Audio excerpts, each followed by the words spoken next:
Sims 4's Dream Home Decorator Game Pack is coming out on June 1st, and we had a live stream to cover the new gameplay and build features. I'm here to summarize it for you as usual, so let's dive right in and save you some time. We were hosted by Sim Guru Jill and several others who worked on the pack. We started strong with a look at the new likes and dislikes system that is coming in a free update for all players. While there's only one icon in cast, fear not, because it does let you select several items from multiple categories, including color, music, activities, and decor. What's pretty cool is that you can actually pick as many as you want, with red or green indicating if it's a like or dislike. Decor has some unique options like mid-century, gothic, and others, so that's kind of interesting. Children can also use likes and dislikes, though they're just getting the base game type, meaning they don't care about decor.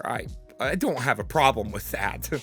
They then went over cast, but let's move on to gameplay and check out cast later.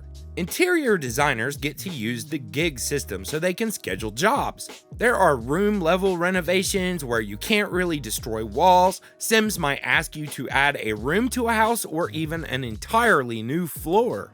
Building up reputation will give you more lucrative jobs, and a customer that really liked your work may ask you to come back for a bigger job. They said there are a total of 52 gigs with residential and commercial jobs available. You can get jobs in expansion worlds such as Sulani and San Myshuno, and expansion lot types like maybe vet clinics or spas. Because the sim has a few ranks in the career, she can see 4 likes and dislike slots. Your Sim's likes and dislikes come into play. If you like painting, you might be asked to make a painting studio for another Sim. A lot of the objects in this house are entirely new to the pack.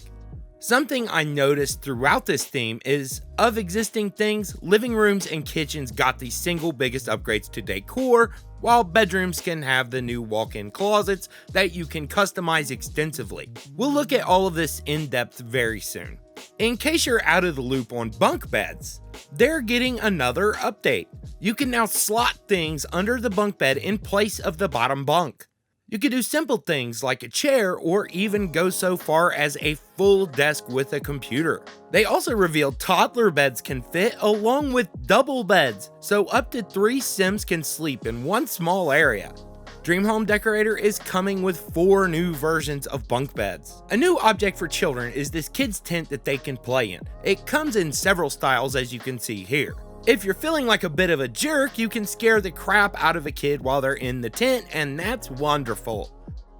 Now we got more in depth on likes and dislikes. Note the nice new counter stovetop. This Sim hates cooking, so she's immediately made tense by it, and her fun is dropping from doing it. Sims who dislike cooking won't do autonomous cooking, so if you make a Sim hate fitness, you can get them to never do push-ups autonomously. Thank you, God. This system feels kind of simple, but I'm glad it does work with autonomy, and it is certainly going to give Sims a bit more personality than they do have now. You can change likes and dislikes at any time. Pop-ups might happen that let you choose to like or dislike something you're doing, so it's kind of up to you to do all this and craft the Sim into who you want them to be. An option for this stuff to happen naturally would be very good in my opinion. I don't know if this is going to get annoying or not, as Jeffrey Landgrab went to applaud her sink. Kinda reminds me of the talking toilet. Let's hope this is rare.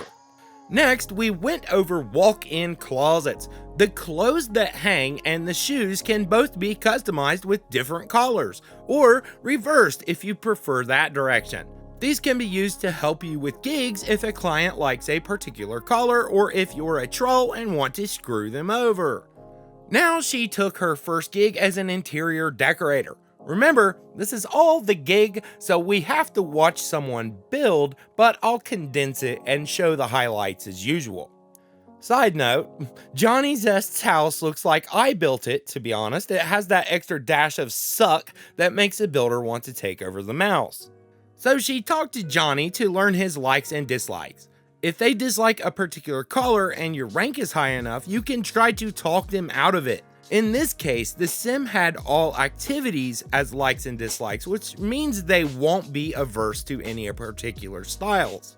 Without style type likes and dislikes, you don't have much guidance from the client. I mean, just don't use a computer or put a rocket on the lot in this case. He likes cooking, so it's a good time to redo the kitchen. When you're satisfied you have enough information, you can send the client away. She now took before photos, which really just seemed like something like a career task more so than mattering to the client. You can keep them, of course, and we'll see later the cool visual way they used them. The camera got some serious improvements, now letting you move around with arrow keys and possibly WASD, and move up and down with Q and E as you can with the tab camera. So it seems like they're on a level playing field now.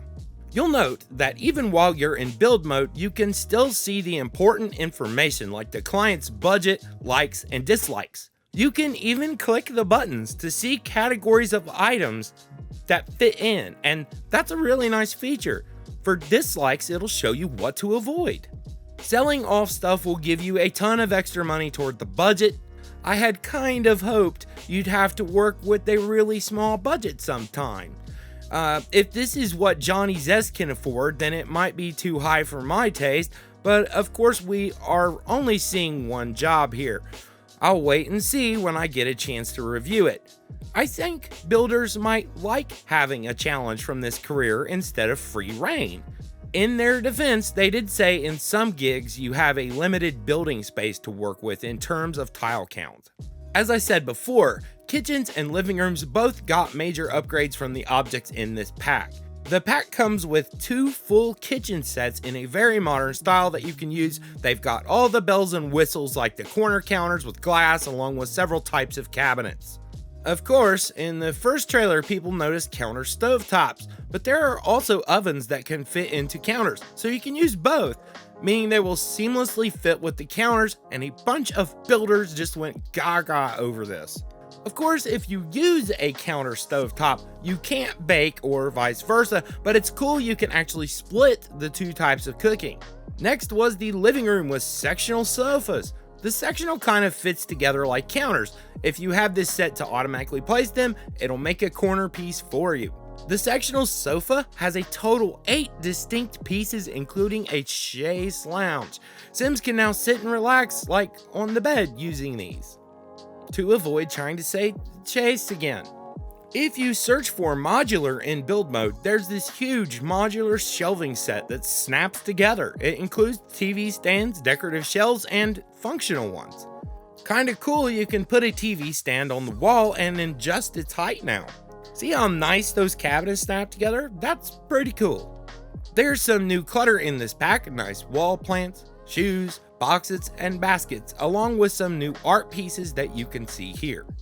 She's kind of distracted by streaming, I think, so Johnny's going to have a hard time watching that TV. You can, of course, take after photos as well to add to your collection. You do get to show the client the photos when you call them back, but I'm imagining a picture of the floor might work just as well. It's something I'm definitely gonna test. So, you call the client back and it changes to a house reveal event. When they did that, the sim kind of went to the wrong place, which was unfortunate. When it's over, it uses the pictures you took to make a little montage of before and afters, which you can replay if you like. This is actually pretty cool, but I think it's more for player satisfaction than anything else at this stage. One of the designers chimed in toward the end to point out something we missed. The job has both a performance meter and a reputation meter. Reputation doesn't reset when you level up. You can slowly build up your rep by self-promoting a bit, by blogging and other activities. Reputation will have a big factor on what jobs you get and other opportunities that might come up. Earlier they went over some new clothes, which is something I'm uninterested in covering in depth, but will happily show them flying by so you can get a taste. They said they were inspired by all those home decorator TV shows, like how people dress up for being on TV. This career appears to be one of the most involved, but the building is a massive part of it. As you can see, there are a fair number of tasks involved in completing it, and the reveal will take up some time. This probably means it'll take a good bit of time to get your promotions and fly through it, which could be a good or bad thing. It just depends how much you like building and if you will find this kind of thing repetitive. It looks like if you don't like designer but do like the objects, this one is a good candidate to get on sale, as it has about a stuff pack's worth of items in addition to the career. But I'll have a lot more to say when I do my review of the pack. Unfortunately, I think the length of this live stream summary and my review will be similar. I like it when I have 20 minutes of stuff to talk about without being repetitive, because it means there's lots of little side attractions and thus more value for everyone, but it's hard to put a value on build items. Right now it really looks like a builder pack, even if they say it isn't. Thanks to my supporters on Patreon, I haven't yet taken a sponsorship on this channel, and I'd like to keep it that way, so consider supporting me if you like my style. Thanks for watching either way. Your encouragement always helps me.